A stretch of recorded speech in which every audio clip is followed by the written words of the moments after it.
আমার ছেলের অন্নপ্রাশন হয়েছে ওই 5.5 মাসে। আর যেহেতু 6 মাস পর থেকে ওর খাওয়া স্টার্ট করতে হবে, তাই জন্য আমরা চেয়েছিলাম একটু ডক্টরের কাছে কনসাল্ট করতে। বুঝতেই পারছো, প্রথম প্রথম বাবা মা হলে অনেক কিছুই কিন্তু মনে হয় নতুন নতুন। তাই আমরা যে কোনো কাজই করি না কেন, বাচ্চার সঙ্গে কিছু ডিসিশান নিলে তার আগে একটু হলেও ডিসিশান হয়তো সবাই মিলে নিই, কিন্তু ডক্টরের কাছে একটু কনসাল্ট করি সব বিষয়ে। আর আমি রীতিমতো বেশ কিছুদিন ধরে খুব ভয়ে ভয়ে আছি যে ও কীভাবে কি শুরু করবে, তো সেই জন্য একটু ভয়ে ভয়ে ছিলাম। এদিকে যাওয়ার সময় আমার হয়েছে কি, জুতোটা ছিঁড়ে গেছে। তারপরে গেছিলাম শ্রীলেদার্সে, সেখানে গিয়ে একটা জুতো কিনলাম। আর আমাদের গড়িয়ায় যে শ্রীলেদার্সে যে ব্রাঞ্চটা আছে, ওখানে না বেশি কালেকশন নেই, কিন্তু কালেকশন না থাকলেও কিছু করার নেই, কারণ আমাকে জুতো পরতেই হবে। তাই জন্য ওইটা পছন্দ হলো, ওটা নিলাম। কেমন হয়েছে অবশ্যই জানিও। আর যেহেতু নতুন বাবা মা, তো তাই সব বিষয়ে একটু তোমাদের অনেকের মনে হতে পারে যে বড়দের জিজ্ঞাসা করলেই হয়। বড়দের জিজ্ঞাসা করেছি আমরাও তো বেশ কিছু বুঝতে পারছি তো, কিন্তু আমরা চাইছি আর কি সব কিছু, যে কোনো বিষয় আর কি একটুখানি জিজ্ঞাসা করতে।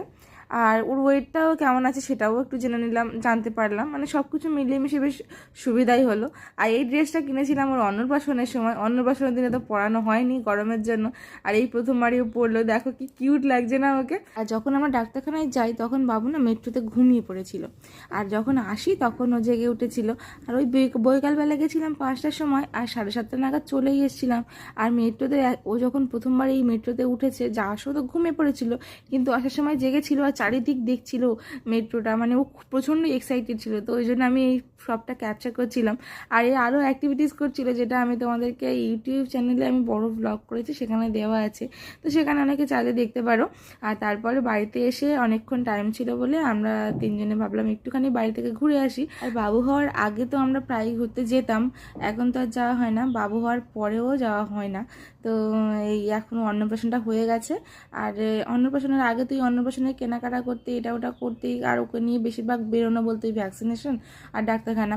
আর তোমরা একটা জিনিস লক্ষ্য করছো কি, বা স্কুটির পিছনে কি সুন্দর দাঁড়িয়ে আছে, ওর বাবার জামাটা ধরে আটকে আর এরকম দাঁড়িয়ে থাকে জানো।